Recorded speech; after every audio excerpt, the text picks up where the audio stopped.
Hello, welcome to True Hoop with me, Jarod, Hector, and Coach David Thorpe. How are you, sir? I'm well. I think this show might be as long as the series is. At least if the series looking like it's going to be, we need Dallas to step up a little bit, boys. Come on, Mavericks. Give us something, man. Right? Give us something. Give us something. So, as David alluded to there, the Boston Celtics won that last night in Game 2, 105-98 to take a 2-0 lead in the NBA Finals. And when David and I started the NBA Finals preview shows, we both said there is a path to victory for the Mavericks. It's just a more narrower path than the Celtics because the Celtics are a better team. Well, being down 0-2, that path got even more narrow than it already was because now they have to win 4 out of the next 5, which is a daunting task. Now, of course, any coach will always tell you, forget about 4 out of 5. We just got to win one and we go from there.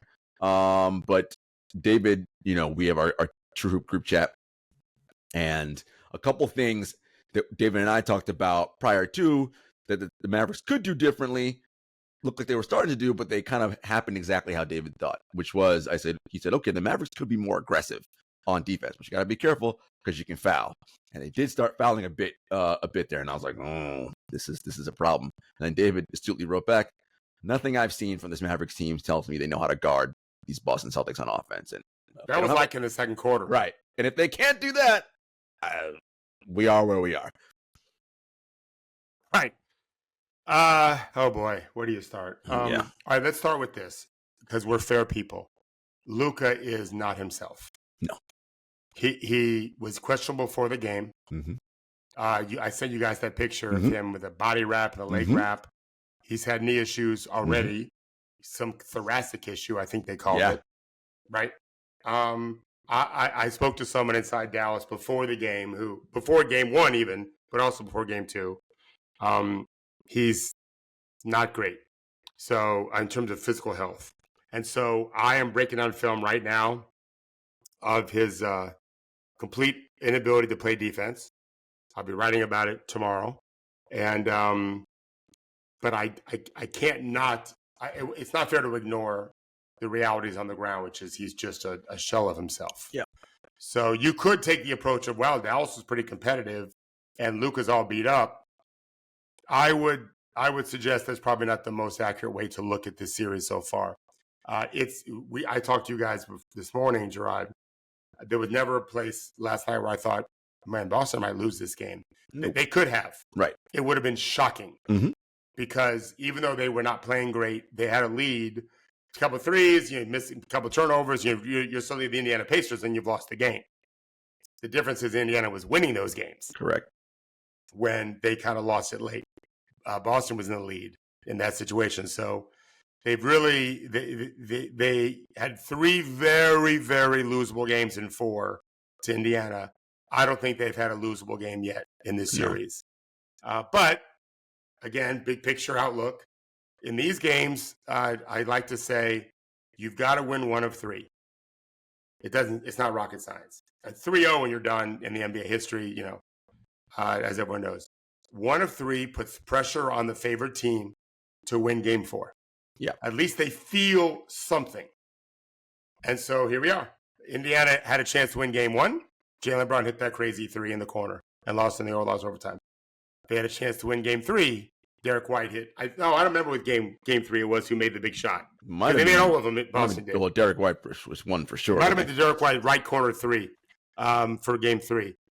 Then they squeaked by for game 4 too, but the series was over at that point already. This series isn't over, but Dallas has to find something, or it is. And so, how do you start when your starting point is Luka being so beat up and so bad on defense? Yeah, that's a tough one. And let's so yes, that was fair to bring up Luka's injuries. And now let's also be fair that healthy Luka is still not anybody's all-defensive team player to begin with. So if he's banged up, he's for sure going to rest on that end of the floor. Now, he was elite offensively, particularly in that first half, was making a ton of shots. But again, David, as you mentioned, even when he was doing that, and again, we're neutral, I don't care who wins. I was never like, oh no, the Celtics are in trouble. I was like, it's fine. Nobody's overreacting. Like, they're fine. All that as I like to say, hooting and hollering by the Mavericks, and everybody on Twitter going, "Oh my God, Luka's so amazing!" I was like, they're up 3. Like, for all of that excitement, and you would think, man, they should be up double digits. No. And I was like, and Boston is missing a ton of wide open threes, a ton. And they eventually got their 3-point shooting, Boston did, for the game up to 37%, I want to say. Were they really that high up? I believe so. Let me pull up the stats right now. I thought they might have been below that. Let's see. Because they did hit some threes late. Yeah, they did. Let's see. Team stats.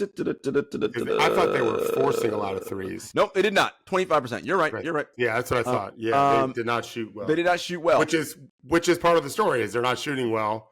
And still winning. Right. I think they're taking too many threes, and I rarely say that. And but the reason why I'm saying it is they can get to the rim, I think, and get to the free throw line if they just it's almost like Joe's got a box he got to check. We got to take 43. That's who we are. Right. Well, Dallas is trying to take that away. It's obvious that's one of their main goals, if not their main goal, is take away the 3. And they're doing a poor job of protecting inside of it. And I feel like Boston, my guess is they're going to make that adjustment for game 3. They're going to realize, guys, we're on the road. Let's just pulverize them at the rim the way Indiana did in the paint. And then let's see if they adjust to it from there. But they have yet to figure out how to guard Boston, in my opinion. Not that Boston's scoring 130, they're not. No. But they've not figured out, in my opinion, a structure, a strategy that makes me think it doesn't mean Boston will win because they have to make some shots. Right. But I don't think that Dallas has figured out anything that'll work right now. Well, as you said in our group chat, you're like, hoping they miss is not a strategy. It might work because they might miss enough, but that isn't a strategy for long-term success. And unless you are hoping players miss who often do miss anyway, or players miss from those spots on the court that they often do miss. But that has not been my read. My read is, I don't have second spectrum. My read is Boston's generating plenty of the kind of shots they like to take anyway. I do think they're forcing the issue a little bit more than they should. They're a little trigger happy, in my opinion. I think they also want to get that pace up, and there's a price you pay for that. If you don't take, relatively open threes because you want to play faster. But I don't think Jason Kidd is saying, okay, we got this figured out. Right. Going into game 3. I don't think he has anything figured out yet. No. And so you mentioned Boston's ability to get to the paint. And they are breaking down everybody on the Celtics is getting to the rim pretty much at ease. We talked about Luka. Yeah. He's providing 0 point of resistance. So not only is he doing that, when he gets beat, he's not in rotation either, right? So you're playing 4-on-5 on the back end. Tatum has gotten to the rim pretty much every single time he's wanted. Now, he's missed a ton at the rim, and you gave Dallas some credit for that. Some of them too, David. I think he's just going too strong off the backboard, like on his layups. I'm like, dude, that's a makeable one. Yeah, the angle he's taken. So think of it this way. For those of you that are watching, I would say we have eyes in our palms. And so the ball, unless you're shooting in a funny fashion with your hand turning the wrong way, the ball is going to go where your eyes are looking. So on a lot of those layups, he's not turning the angle of his hand correctly because you're trying to bank it in. And so the eyes have to be facing the spot on the board he wants to throw it into, and he's not getting his hand right that I can see. He's kind of short on your front rims it on his reverses, for example. Correctable. It's a correctable thing. It's a shot that he does make more frequently. Dallas is sending a late help and all that, so it's not wide open. But Jason Tatum has earned our respect and our belief that he's got some big games in him. For sure. And so, maybe one of the Boston's other players, like their guards, for example, or Jalen won't play as well, and it's a net neutral, more or less. That's not good enough for Dallas. No. Unless they shoot much better and play much better on their own. And therein lies the problem, is Boston's defense also is very good. Well, that's the thing, right? We'll get to Boston's defense in a minute. You mentioned Tatum. So I don't know if you saw this, David. On Saturday, on media availability, so the day before the game, both teams are in a media press conference room talking, and Jason Kidd, in his gamesmanship way, made it a point to point out that Jaylen Brown is the Celtics' best player. And he did it multiple times and made it very clear that he was making that a point. Obviously, the note then being that after that said, the reporters are going to go into Boston and say, hey, did you hear that Jason Kidd said that Jaylen Brown is the best player? Like multiple times. Of course, Boston didn't take the bait. But my thing is like, man, if Jason Kidd's resorting to this early in the series, like that means he really has no choice, right? Trying to figure out a way to sow division through the media, like that to me sounds reeks of desperation. Like, what is our plan? If your plan's to like, okay, let's get Jason to go nuts and maybe get mad that I think Jalen's better. I don't know if that's any great strategy, but I thought it was interesting.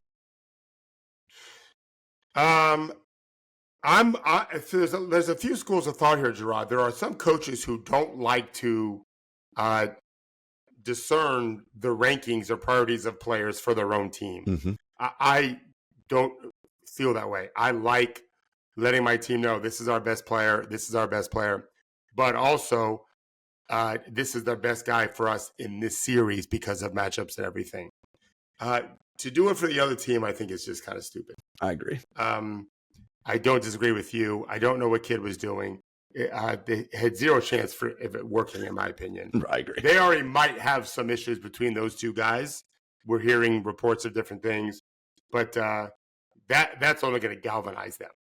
Right? They're playing for a championship here. Yes. I don't notice Tatum not throwing the ball to Brown when he's correct at all. I don't see that at all. And how many assists did he have last night, Tatum? 12. I was going to bring that up. So Tatum not shooting well, right? And he really hasn't shot well this whole postseason. No. But David, through these two games, Jason Tatum, 20 rebounds and 17 assists. And playing defense. Listen, I get that scoring is what gets everybody excited, but 20 rebounds and 17 assists ain't nothing. And playing elite, that's not nothing. And collapsing in defense, right? Because those assists come from him getting to the rim at ease. So now they have to draw help, send somebody extra. He's willing. Oh, guys are coming towards me. Let me get off the ball and happy to get it away. And they're getting wide open looks. Or one of your favorite plays you mentioned early when we talked about the series, how they like to keep their guards in the dunker spot, right? Whether it be Holiday or Derrick White. I mean, this is working for them. Like that's a nice play for them. So I have to say, despite his poor shooting, Jason Tatum playing well this series with every other area besides shooting the basketball. Right. It's given that I had heard he was going to Miami. I've been watching with that kind of through that prism. I don't know. They're such a successful duo. I don't notice acrimony at all. Nothing. But there is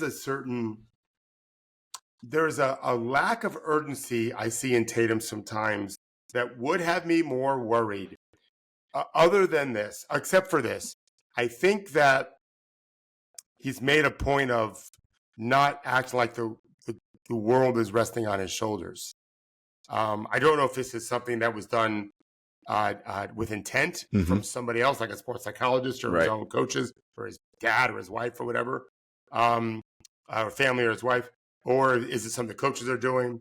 But I don't see that anguish, and I normally like to see it. I have to tell you, I think it's working for him because they don't need him to score heroically to win. And so he's not getting in the way. And he's moving the ball, and I think his rebounding is super important. They're a team that looks like they're going to be champions, right? I'm with you 100%. I think there are times where players like Tatum of his caliber, it has to be me. I have to be the guy scoring. And to your point, they take that on them as a burden. And maybe, look, that's a very heavy burden to carry. Like what Luka does that's a heavy burden to carry. Yeah. Really heavy. Yes, he can do it, but it's not advisable. If I were on a team, that's not how I want to operate. I like a much more egalitarian, everybody's involved here, right? Now, if I have a night where I'm feeling it and they're feeding me, great. Kudos. But if everybody's sharing, I think that just makes it easier. I mean, look at it last night. Jrue Holiday was a leading scorer last night. He was the guy. I just think that's a better recipe for success. But, what do I know? No. Let's not finish the point yet. Yeah, the whole whack-a-mole game. What makes this is the best offense in history. Why? They've got 4 guys that can drive and shoot, and the 5th guy at the center spot can shoot threes in both cases. In Porzingis' case, we saw a little bit yesterday. He also can score in the paint, one-on-one, ISO. That's an unsolvable offense, which is what it's been so far. It's an unsolvable offense. Dallas can't keep those 4 guys in front of them. There's always someone that's getting roasted. Yeah. And then they play from there. And OKC built an offense this way. We're gonna talk about this probably this summer some. Henry thinks the positionless game of everybody can drive and shoot and pass and dribble. And Boston's the best version of it we've ever seen. Like we talked, you and I have laughed before about sending a certain player back into the 80s and 90s, and they look like androids. Imagine sending that starting five for Boston. Oh my God. Nightmare. Yeah, I mean, nightmare. You send it. Denver would be obviously great and all that. All these offenses would, but they wouldn't know what to do. Nothing. The Bulls, the Pistons, they would have problems with those guys because it's 5 players who are weaponized to do stuff. Like, go back and watch a lot of those 80s and 90s games. Ain't 5 weaponized guys on the floor. Well, no, and also you only had a guard that small amount of space. You're so spread out. I think that's a reason why Dallas is struggling offensively in part, and I said the same about the Indiana Pacers, is they're wearing down because of their defense against Boston's offense. It's just unrelenting, and everything's a red flag in a sense. And it wore Indiana down. You made a point just now of saying how a lot of Luka's baskets came early. I think that's part of the story. It's weird. They're getting worn down from having to guard Boston. Well, you like boxing, right? It's the metaphor where that jab. Listen, you're like, oh, no big deal. Yeah. Take a jab for 8, 9 straight rounds. Yeah. Like by round 10, like your hands are down and you're susceptible for the knockout because you've just been bludgeoned with the jab all day. Body shot, whatever. It's like, okay, it happens. Yeah. We talked about Brown and Tatum, and Tatum's finishing at the rim, not great. But you know who is finishing well? And so, David, correct me. The first box is closest to the rim, second box further away, or vice versa? Yeah. First box has the rim in it, yeah. Okay. Jaylen Brown, David, excellent in the first box.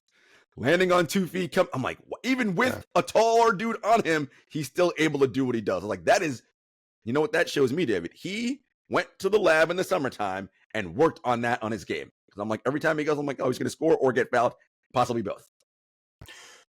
Agreed. The way I evaluate these kind of things, I'm doing this now for players in the summer. If you track, right now we can use EPM. If we track that over the course of a career, 5, 6, 7, 8 years, you might see a jump. You hope to see more than one, or at least a steady climb. But they're not common. You might see a jump and then a return back a little bit, or a little more even. So maybe one good year and the rest are all about the same and lower than that good year. It's hard to improve your game. It's just hard. It's been my life's work since I was 22, and I'm still figuring it out. Like getting guys better is just hard, and it requires a lot of sacrifice, a lot of work. This is the best we've ever seen Jaylen Brown. We said this 2 weeks ago. We said it last week. It's the best we've seen Jaylen Brown. And if they decide to stay together as a duo, like with those guards, I agree. I've had 2 players. I just got the second one. An NBA guard, young, 20, still 21. And then a very talented college kid who I think is an NBA player next year. They both just texted me, White and Holiday and reasons why the Celtics win the championship. And now you put 2 stiffs in at the 3 and 4. No, right. They're not going to be the reason they even make the playoffs. Right. But when Tatum and Brown are your constant, having those guys in your backcourt, it's not fair. Yeah. And Porzingis? Yeah. We talked about how never at any point during the game on Sunday was I concerned that the Celtics were going to lose, even when the Mavericks got up 8 at some point. I think it was their largest lead. And it's because, David, everyone on the Celtics does something to help them win possessions. Everyone, in some form or fashion, whether that be scoring, whether that be poking the ball away, getting a steal, whatever it is, everyone makes plays that wins possessions. And I was like, I just don't know how over time, again, back to wearing you down, how do you solve? Like, even something as simple as Luka bringing the ball up and making a pass to the corner, Jrue fighting over the top not to make the pass easy. That's a big deal. Because that pass is off, which it was, turnover out of bounds. And nobody thinks a big deal about it because, all right, no, nothing happened. No, that's a wasted possession. Nothing happened there. Because Jrue Holiday decided, instead of going with my hands down, I'm going to actually go with my hands up, try to make it difficult. You always talk about, and we did it on our tactics show last year, when you're going out to the corner and you're in rotation, using wide hands when you're a player, right? Yeah. Jason Tatum did the same thing, caused the steal. He could have easily been fouling with his hands at his side. Nope. Wide hands. What happened there? Ooh, turnover. Other way, 2-on-1 score. And those little details, first of all, that's hard because you have to be mindful. As you always say, that's what you teach your players to do, is be mindful. And when you're at this stage of the season, you're exhausted, so being mindful is really hard right now. But they seem so locked in, David. And like, I mean, I know it's cliche, but like, they really want this. Not that the Mavericks don't, but the Celtics really want this. Kevin Pelton, I think, just did a rankings of all the championship teams going back since Jordan's last championship. 97. So, whatever, 26, 28 teams, whatever it is. Yeah. I think maybe, I thought it was 28 teams, maybe it's 26 teams. And the Celtics and the Mavericks aren't in this list because they've won the championship, but he does project where they'd be. I don't remember where he put Dallas because it's probably not going to matter that I can win a championship. I don't think. Probably not. They have to win game 3 for sure. He's got Boston like 4th. Like this is the word team is appropriate. This is not a star. We have a fair debate right now as who the best player is. I love that. Mm-hmm. Lots of people picked Dallas to win the series, which doesn't make them dumber than me because I didn't. The reasoning was bad. Well, they have the best player on the court. Who gives a fuck? Sorry, like we've seen it way too many times where the best player, and forget about just the finals. I mean, how many best players in a series has KD been in? Yeah, a lot. He's won 2 championships, and I'm not sure he was the best player then. Curry was still on the court. KD just led the team in scoring, but I think Curry had a lot more gravity. Anyway, Boston does so many little things well. Do you remember after the Pacers series? I think it was after the Pacers series where Missoula talked about championship stations. Mm-hmm. The team was talking about championship stations. I love that. Get down to basics.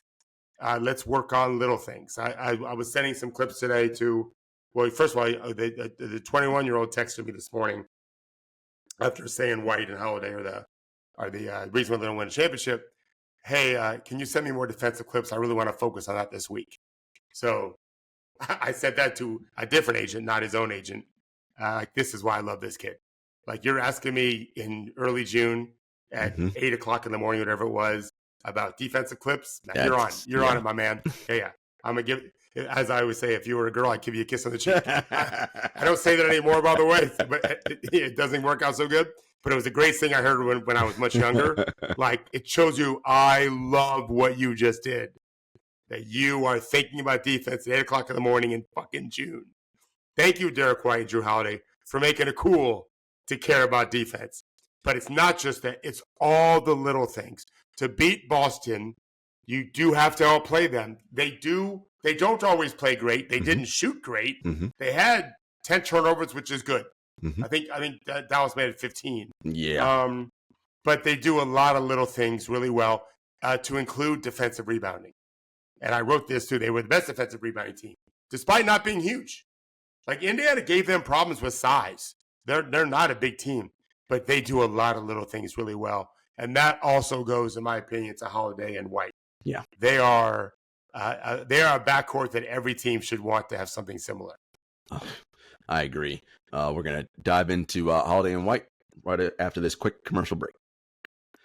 All right, David. Right now, I am torn between who my finals MVPs are. I think it's right now I got co-MVPs. Holiday and White. I love what they're both doing right now. Jrue was a plus 20 in game 1. I mean, it was plus 8 last night. And there's always clips going around on the internet. And, it's so funny. People listen to this show know this. David, whenever the summer clips go out about guys playing, pickup, he's always like, well, whatever, it's nonsense because it's not real basketball. They're not going full speed, whatever. There's clips of Jrue going around, and I don't know if it was just edited just for this purpose, but the way that the person who put it out, David, made it seem like most NBA players, when they go into pickup games in the summertime, play both sides. Jrue Holiday just plays defense the entire time. That's what he worked on all summer. And I love that clip. I don't know if it's true or not, but the idea, I'm like, it wouldn't surprise me if Jrue said, all right, today I'm only playing defense. Like, that's all I'm doing all day today. It wouldn't shock me if that were true. I spent some time with Jrue when I was younger. Nothing would shock me with him, and it's smart. It's smart. Yeah. Hey, like I tell players, like, hey, work on your screening game. If you're playing pickup today, try to get more weekend shots. When I used to be a coach of a team, we would do an extra point for weekend finishes or even weekend passes. Like, there's so many games you can play to incentivize guys to do stuff. Every time you cut, you get a point. Every time you pivot, every time you shot fake, that kind of thing. If you score off of a fake, you get the ball back. All sorts of things you can do to incentivize. That's why I used to always, when I had teams that played fast, which was pretty much always, we didn't take the ball out of bounds in an open gym. Yep. Grab the net, you just go. I like it. We also had drills where the ball was live after a made basket, so that it kept you thinking about the offensive boards when the ball goes in or not, because I can go get it and get another possession. It was awesome. Then you have drills where you don't call fouls. There's no such thing as a foul. Just don't bleed. No one's allowed to be made to be bled. They bleed.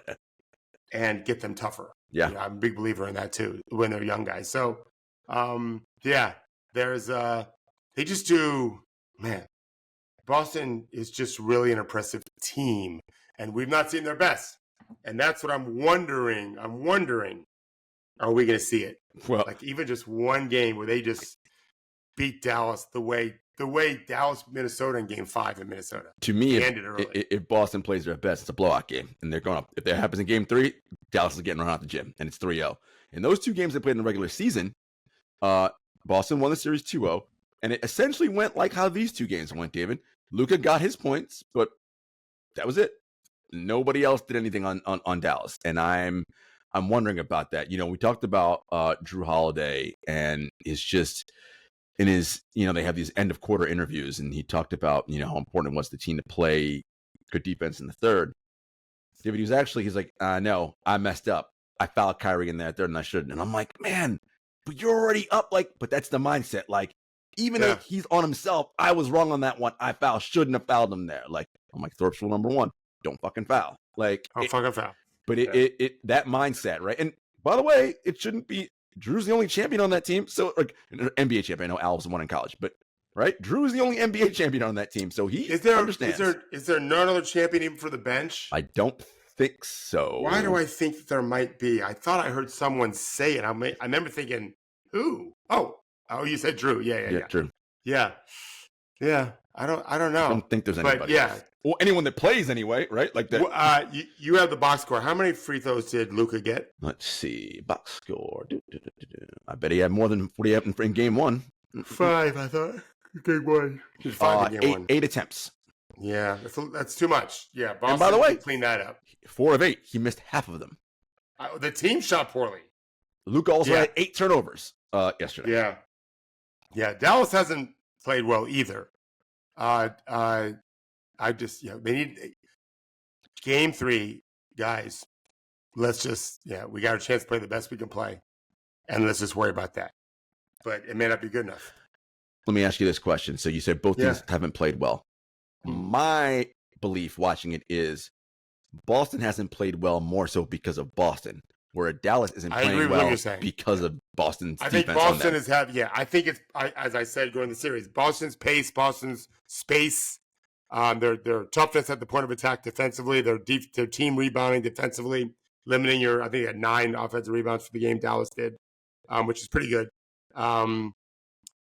Their selflessness. They take bad shots, but they also are emotionally mature. Yes. And I don't think Dallas has all of that. They're just a superior team.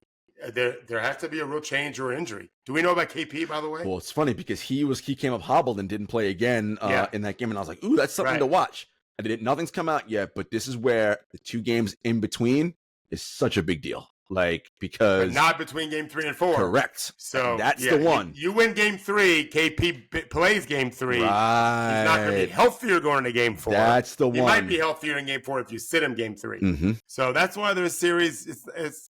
I'd be shocked if Dallas wins a series, but it wouldn't be the craziest thing of all. Right. But yeah. So what you're saying, it isn't over for sure. but yeah, it's just, an incredible, just moxie by Boston. Yeah. We talked about the Wolves and how in that game 5, Luka went berserk and the young kids were just like, and it was over. Right. There's none of that. Luka going crazy, hitting. No one is freaking out. It's like when you talk about defense and you're like, oh my, it's like, what are you running around crazy for? That's good defense. He made a tough shot. It's fine. Come back again. Nobody's panicking. And I'm like, they're just too, again, it doesn't mean they can't lose. It just means that sort of knockout blow of Luka being amazing is not going to frighten them to be like, oh no, what do we do? They're like, all right, cool. You're making shots. Next. Like, when my brother was young, he slipped over his friend Tony's house, and these guys are all in their mid-50s now. And Tony, I guess, slept on his couch for some reason, and all the other guys, a bunch of people were over there. They got up in the morning, they put like a teddy bear right in front of his nose, like he was on his side. And they had my little brother, who's in middle school, filmed so much shit. It's hilarious. And one of his friends grew to like 5'10" in 6th grade. He's still 5'10" now at 55 years of age. He was a great point guard in high school, but he was like the white Shaq back then, and they're all tiny. And so they put this teddy bear right in front of his face. I think it was his sister's. And he woke up, he's like, ah!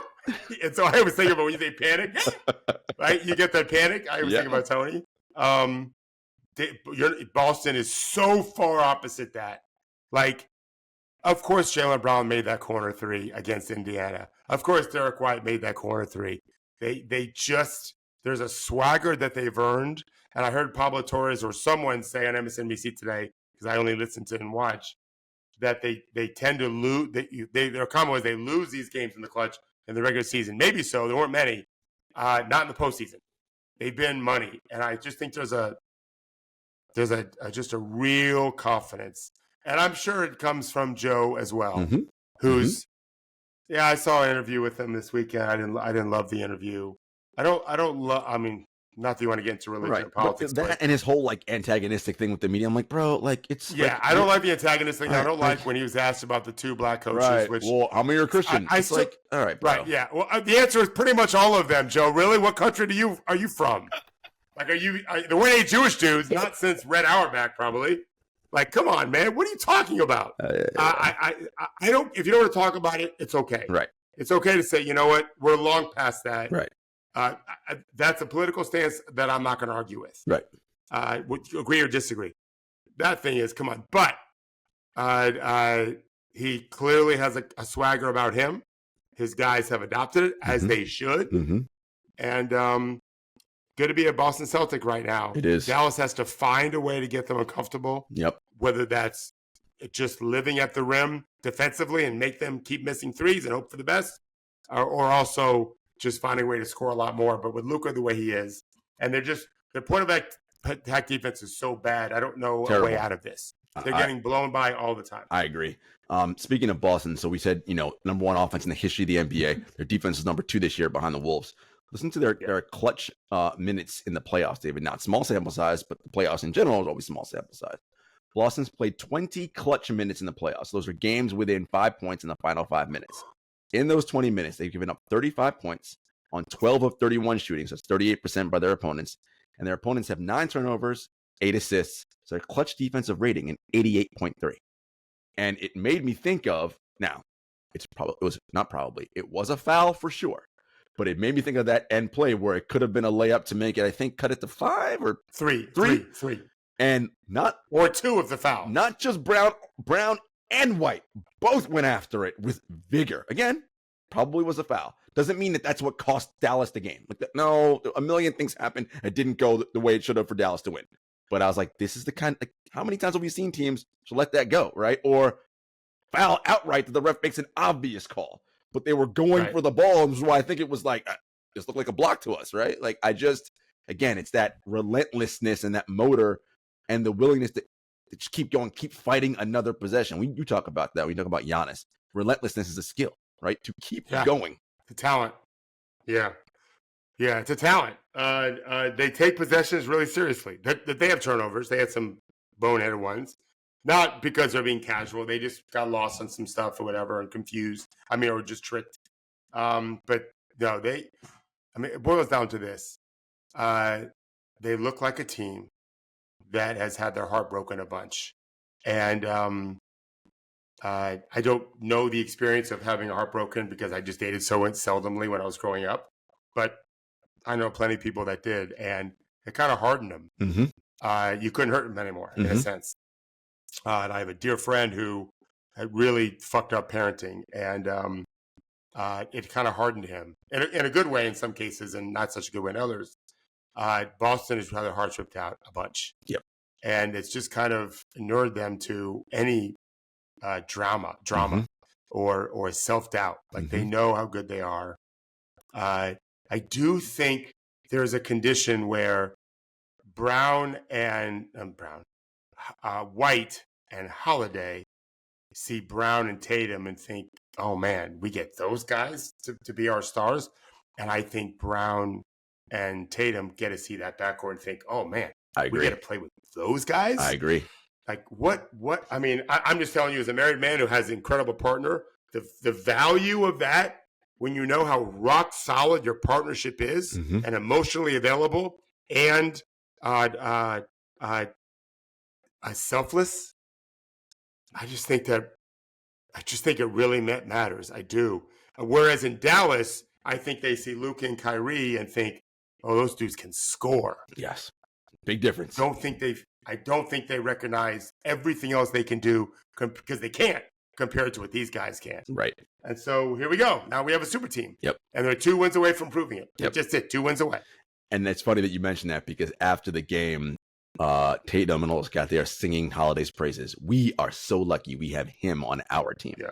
Yeah. It's because they know. Nice job, Milwaukee. Nice job, Milwaukee. Nice. Yeah. I don't know that he would be winning there, but it's yeah. I wrote about this. My concern for Boston, I looked at it today, was their depth, and but I knew having Jrue would matter, and I didn't know how good Porzingis would be. As it turns out, it may not matter. Second year in a row, depth hasn't made much of a difference as long as they don't get murdered. Right. You don't got to definitely do a lot. Your stars can. Just don't get murdered when you're out there. Hauser went 0-5 from 3, I think, yesterday. Sure did. And we'll see if that continues. Did Pritchard make a shot? He made that bank 3 at the end of the third quarter. Is that it? I think so. Yeah. KP off the bench. What did KP score in the game before he got hurt? KP had 12. So not nothing. Mm-hmm. Not nothing. That those mattered. And he's got a post-up game, which is what we thought. Yep. You know, when in doubt, throw it to the guy in there, and he turns out he makes that fadeaway jumper, but he's still scoring in the paint more or less. But there is a path for Dallas still. Yes. They've got to do a better job of not being so worried about Boston's 3 to the point of getting blown by and giving them easier plays. And they've got to play much better offense. And yep. Maybe they will, maybe they won't. So moving on to Dallas and their path to victory, which I believe has gotten more narrow. Their path to victory involves both Luka and Kyrie playing well, for sure, offensively. That's a given. What have you seen from Kyrie in these 2 games on both sides of the floor? To me, you know, there's moments. He has moments of like, oh my God, how'd you? But like, it's not consistent on offense. And then defensively, there are moments where I see him giving a lot of effort. But you know, you can effort all you want if you're 6 foot whatever and you're getting bullied by Jaylen Brown, and it doesn't matter. Like it's just you can't grow and get stronger all of a sudden, right? You are what you are. He got into foul trouble not like danger of like missing the game, but he was fouling a lot early. I mean, which is a sign of competing, but he's not strong enough to keep Holiday or White or any of those guys out from getting into the rim because they're just bigger than him. But what are you seeing from Kyrie Irving? More than anything, I've not seen a real focus. But I think it's not because of his doing. I think Boston has made it hard for him with the way they can guard him, and it's multiple guys that can do it. There's just not a lot of easy stuff there. How hard he has to work defensively. I think it's taxing. I just think it's taxing.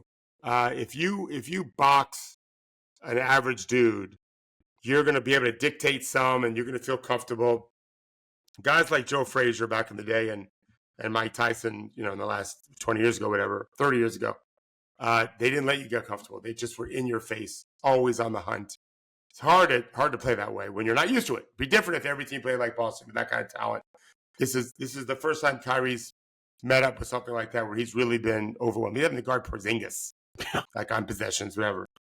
It's been a real challenge. He just looks off to me. We'll see if going home matters, but he's not look normal to me. Yeah, and on a couple of times we talk about how elite Kyrie's handles are, but because of the length that Boston can throw at him, right? And it's not even necessarily getting steals on him, but it's poking the ball just to mess up his rhythm. And now his dribble's off. Now the shot clock's down 2 extra seconds. It's just every little thing, it compounds, to your point, right, David? And so it's like he's not able to get into a good flow. Also, and this could be a tactical thing, I don't know that they are doing enough for him, like off ball, to get him in a good rhythm, right? Like he's a good catch and shoot 3 guy, right? Like run some things maybe to just get him going a little bit, free him up a little.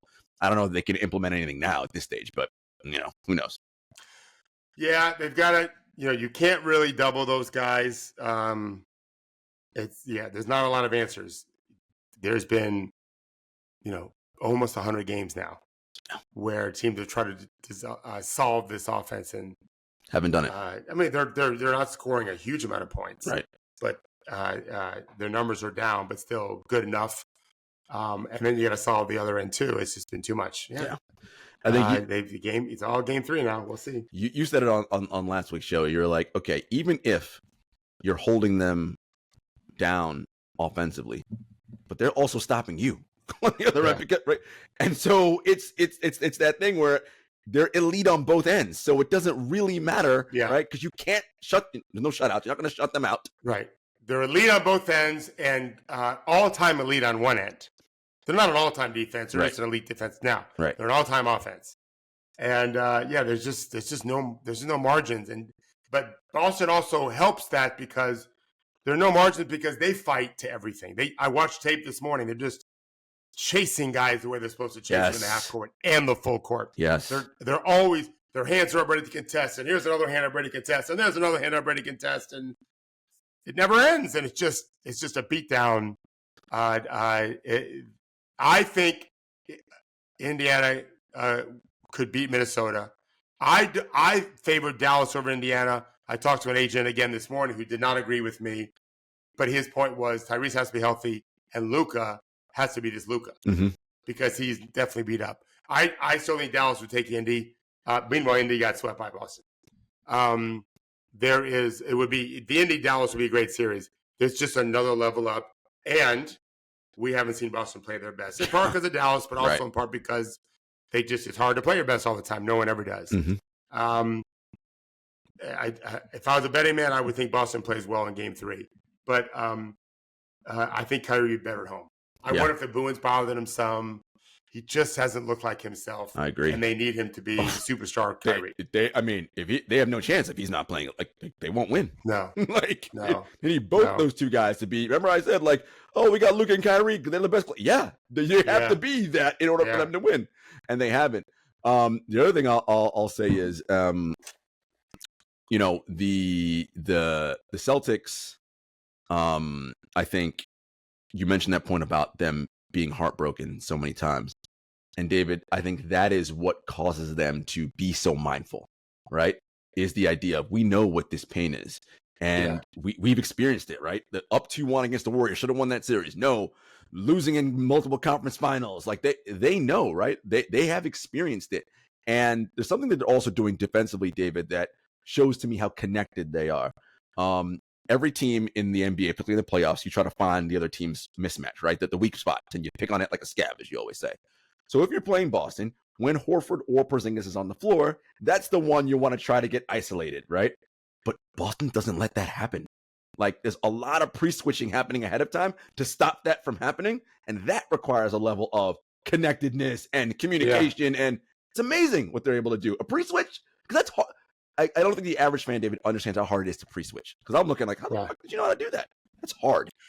We going back to even in middle school, we talked to the players about it's all about talking. You've got to talk. You can't just do sign language with these guys. You can't just point. You got to talk through things. And Boston's just way better. First play last night, you won't remember this. You'll remember when I tell you. but you won't. If I said what was Boston's first bucket, you're not going to remember Don't unless remember. you watched it. But you'll remember this. First play of the game, Luka makes a tough shot, gets back on the floor, kind of puts his head down, kind of jogging back. Yes. Jrue Holiday runs right to the rim. Luka picks his head up, runs right to Derrick White, who's already being guarded by Derrick Jones or whoever. And they're like, that's your guy. Too late. Jrue scored at the rim. Yep. First play of the game. That's talking. That's like, Luka, get back. Get to the middle. Hurry. Get to the rim. You got to talk. And they're just not there. It sounds easy. It's not so easy. It's easier for men and for pros. It's loud in there, everything else too. Boston just checks so many little boxes. They're truly a great team. Yeah. Made up of a lot of talented players. For sure. In their top six, yeah. Yeah, no, it's incredible. David, a player who, for Dallas, who's been such a revelation for them all year. And, the rookies go through their challenges, their ups and downs. Is Derrick Lively. I know you wanted to talk about him. He's had moments of real great play even this one of the best postseason plus minus guys. Yeah. I listened to a lot of podcasts before, and most of these guys are friends of mine or acquaintances because of my days in the ESPN. So I listened to Tim McMahon talking, who covers Dallas very closely and admirably does a great job. I love listening to Tim talk. Both Tims on Brian Winter's show. And he was talking going into the series about Derrick Lively's perimeter defense. And I was a little alarmed at that. The fact that he guarded Anthony Edwards well on a singular possession late in a game when Edwards is trucked and exhausted. I've watched Dallas play 50 times this year. They were not a team that made me think, well, when Lively's on the court, they're going to be able to lock down the perimeter with him just because he did well in a possession. He's way out of his gourd right now. He's way out of his element in this series. I feel terribly for the young man who lost his mom after already losing his dad. I mean, just can't even go there. I can't even think about what his life, and in part because, and I think Doris even said this, one of the things about being a child who gets to have some success in life is you want your parents to see you successful. Mm-hmm. And his mom saw him get drafted. And she played basketball. That's like the bond they shared and all that. So it's, For sure. And now he's in the finals, and it's almost like you're not seen, when your mom isn't there. I don't know this. My mom's, still alive. But I know they're really close, he and his mom. And so he's going through it. And this is not an easy series to get healthy on because those guards are so good. Like, it'd be fine against he was OKC as Josh Giddey. That's fine. Even Lou Dort. Lou Dort ain't one of these two cats in the backcourt. Yep. And so he's been minus 30 in the 2 games combined, which is nothing like what he was doing in the series prior. Gafford was terrific, I thought. Again, really great yesterday. They need more of everyone, but it starts with Luka and then the team at the point of attack on defense. If they're getting run by again in Wednesday night, I would think they're probably going to lose. Doesn't mean they will. Guys have to make shots still, whatever, but they've got to guard people better at the point of attack. Oh, I mean, for sure. I mean, look, this isn't rocket science, folks, right? In the sense that this is a must-win for Dallas Game 3, right? Like, it's just, they go down 0-3, it is a wrap. It's already, again, difficult because your path is, David talked about after Game 1. All right, you lose Game 1, your chances go down some percentage to win the series, right? Because you've lost an opportunity. You've now lost 2 opportunities, right? There's only 5 potential games remaining. You have to win 4 of 5. That's against this Boston team. The best team in the league, one of the best of all time. Barring an injury. The odds are really bad. That's a lot to ask. You don't think that, though. No. Yes, we can say it. Guys, we have to play well the first possession of Game 1, and let's keep that going. And, obviously, they all know we have to try to win Game 3. But how do you do it? Come out sharp. Don't give them easy shots like that. Don't foul them. Let's hope they keep missing threes. Let's take away the threes they want best. Let's organize ourselves better. Luka, you got to fight better, that kind of thing. There's a plan there. It's just tough now. It's tough. Get your crowd into it, all that, and see if that helps galvanize you a bit. The last thing, David, you mentioned, it's okay that Boston, Joe can kind of tell them we don't need to always take threes. I was just looking up through the 2 games how they've done. And the Celtics in the finals attempting 40.5 threes a game. The Mavericks 26.5, right? So there's a huge gap there. But so if you're particularly, we know they can get to the rim so easily. How are you coaching them if you're in Missoula? Like, guys, I know 3 points is an optimization for us, but sort of like read the game flow in the game state. Like, we don't necessarily have to kick out for this one right here. We can just attack the rim, get fouled, shoot free throws. That's as valuable, right, as a 3-point shot. Yeah, I think you say early on, let's shoot the three. But after we don't get early offense going, let's continue to attack and see if we can't keep getting layups and get them to foul us. And if our threes start dropping, then we get a little more aggressive doing it. But we're electing to take threes with too much time on the clock and letting that defense rest. Go play offense, make or miss. Let's make them guard us more because they can't. And so let's just keep getting twos or free throws. And if they overhelp, we're wide open for three anyway. That's fine. Yeah. I like it. Make them guard us more because they're already beat up as it is. We're going to beat them up even more if they got to guard more. I like it. Yeah. All right, folks, we have 2 days until Game 3, which will be on Wednesday. So when we meet again on Thursday for our podcast, we'll either be 2-1 or 3-0, and we'll have a lot of stuff to talk about. And you'll start looking at the draft soon, right? Once the series ends, you'll start after the series. Okay, you'll start looking at the draft and all that stuff, and then we'll have free agency to talk about or whatever, however that goes, and what teams decide to do. Just as an aside, again, and this is something that we at Jrue preach all the time or talk about. The big conversation all summer was, oh my God, who got Bradley Beal? Who got Damian Lillard? Right? Scoring. Well, the teams that have Bradley Beal and Damian Lillard are not in these NBA finals. They've been gone for a long time. And they've been gone for a long time. Guys, this game, especially the way it's set up now, you have to have a bunch of players who help you win possessions. Yeah.